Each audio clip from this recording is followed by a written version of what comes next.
நமது சேனலை சப்ஸ்கிரைப் செய்து ஆதரவு தரும்படி அன்புடன் கேட்டுக்கொள்கிறேன்.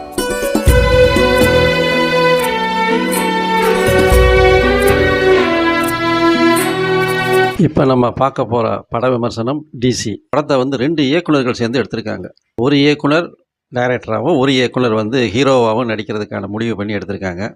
ரத்தம், துப்பாக்கி, கத்தி, போதைப் பொருட்கள், கடத்தல்கள், இந்த மாதிரி கதை தான் இவங்களுக்கு ரெண்டு இயக்குனருக்குமே பிடித்தமான கதை. இதில் ஒரே ஒரு நல்ல விஷயம் அப்படின்னு பார்த்தீங்கன்னா அனிருத் இசையமைச்சிருக்காரு, அவ்வளோதான். அப்புறம் இந்த படத்தோட கதை அப்படின்னு பார்த்தீங்கன்னா, போலீஸுக்கு வர வேண்டிய அந்த ஆயுதங்களை எல்லாம் கடத்தணும் அப்படிங்கிறதுல லோகேஷ் கனகராஜ் அந்த குரூப் முடிவு பண்ணுது. அந்த முடிவு பண்ணி அதை கடத்தி எடுத்துகிட்டு போயிடுறாங்க. இதை பிடிக்கிறதுக்காக அங்கே ஒரு போலீஸ் டீம் செக் பண்ணிகிட்டு இருக்காங்க. அந்த டயத்தில் ஒரு அப்பா அம்மா பிள்ளை வர்றாங்க. அந்த பிள்ளைய இப்போ இங்கிலீஷ் மீடியத்தில் படிக்க வைக்கணும் அப்படிங்கிறதுனால 7 லட்ச ரூபா வீட்டெல்லாம் விற்று எடுத்துகிட்டு வரதா பேசிட்டு வராங்களாம். 7 லட்ச ரூபா எடுத்துக்கிட்டு நடந்து வர்றாங்க அப்படிங்கிறதும், இங்கிலீஷ் மீடியம் படிக்க வைக்கிறதுக்கு 7 லட்ச ரூபா தேவையா அப்படிங்கிறதும் லாஜிக்காகவே இல்லை. அப்புறம் மக்கள் நீங்கள் எப்படி நினைக்கிறீங்களோ நினச்சிக்கோங்க. எப்படி இருந்தாலும் பெரிய இயக்குநர்கள் சொன்னால் அதுதானே உண்மையாக இருக்கும். ஏன்னா அவங்க படங்கள்லாம் பார்த்து ரசித்த நம்ம ஜென்சி கிட்ஸ்கள்லாம் இருக்காங்கல்ல, தியேட்டரில் அதாவது திரையில் ரத்தம் தெரிக்கணும், ரத்தம் அங்கே தெரிக்கணும், வெட்டணும், குத்தணும், சாவணும், இதுதான் ஜென்சி கிட்ஸுக்கு பிடிக்கும் அப்படிங்கிற ரேஞ்சில் இயக்குநர்கள் இப்போ இதற்கான இது மாதிரி படங்களை எடுக்க ஆரம்பிச்சிருக்காங்க. சரி, கதைக்கு வருவோம்.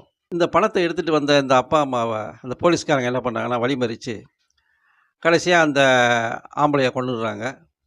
கொண்டுட்டு அந்த பணத்தை எடுத்துகிட்டு போயிடுறாங்க. இது அந்த ஹீரோவுக்கு தெரிஞ்சு போகுது. நம்மளால தானே இது ஒரு பாதிப்பு வந்துச்சு அப்படின்ற மாதிரி அவர் ஒரு ஃபீல் பண்ணிக்கிறாரு.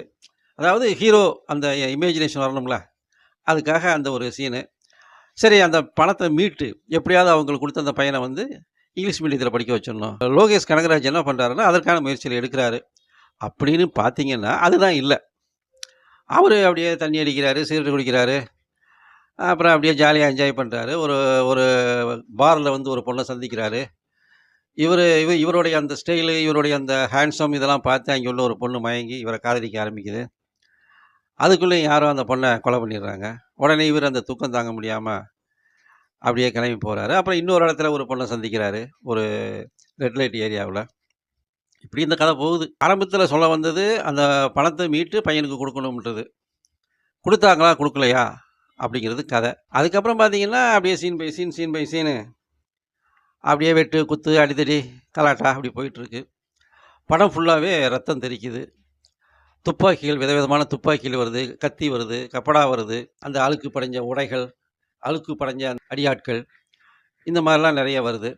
சரி, இந்த படத்துக்கு வில்லன் யார் அப்படின்னு பார்த்தா ஒன்றும் அது சரியாக புரியல. ஆனால் ஒருத்தனை கடைசியாக வில்லன்னு சொல்கிறாங்க. எஸ்.ஏ. சூர்யா மாதிரி ஒரு ஆளை, அவர் நல்லா நடிச்சிருக்காரு. ஆனால் கடைசியாக பார்த்தா அதில் எல்லாம் யார் வில்லன்னு பார்த்தீங்கன்னா போலீஸ் தான் வில்லனாக வர்ற மாதிரி தெரியுது. இந்த படத்தை யார் பார்க்கக்கூடாதுன்னு பார்த்தீங்கன்னா, பயந்த சுபாவம் உள்ளவர்கள், இரத்தத்தை பார்த்து பயப்படுபவர்கள், இந்த படத்தில் கதை இருக்கும், நல்ல டான்ஸ் இருக்கும், நல்ல பாட்டு இருக்கும் அப்படின்னு விரும்பி படத்துக்கு போகிறவங்க இந்த படத்தை பார்க்க வேண்டாம். ஏன்னா அந்தளவுக்கு இந்த படத்தில் வயலன்ஸ் இருக்குது. எப்படி எப்படி இருந்தாலும் பார்ப்போம், நான் எப்படி எல்லாத்துக்கும் ரெடி தான் அப்படின்றவங்க இந்த படத்தை போய் பார்க்கலாம். கதை அப்படின்னு சொல்லி யாரும் போயிடாதீங்க. ஏன்னா இதுக்கு கதையெல்லாம் ஒன்றும் கிடையாது. ஏன்னா 2 பேரும் பெரிய இயக்குநர்கள். அதனால் அவங்களுடைய அந்த அந்த திறமைக்கு ஏற்ற மாதிரி அவங்க அந்த படத்தை பண்ணியிருக்காங்க. இன்னொன்று சொல்லணும்னா, ஜனங்கள் என்ன விரும்புகிறாங்களோ அதை தானே அவங்க பண்ணுவாங்க. இன்றைக்கி ஜனங்கள் எல்லாமே அஹிம்சையெல்லாம் விரும்புறது இல்லை. அடிதடி, வெட்டு, குத்து, கலாட்டா, ரத்தம், இதைத்தானே இன்றைக்கி ஜனங்கள் விரும்புகிறாங்க. அதை அவங்க கொடுத்துருக்காங்க. அதில் ஒரு தப்பு இல்லைன்னு தான் நினைக்கிறோம். கதையே எங்களுக்கு தேவையில்லை, அடி, வெட்டு, குத்து இருந்தால் போதும் அப்படின்னு பார்க்க நினைப்பவர்கள் இந்த படத்தை கண்டிப்பாக சென்று பார்க்கலாம். நன்றி, வணக்கம்.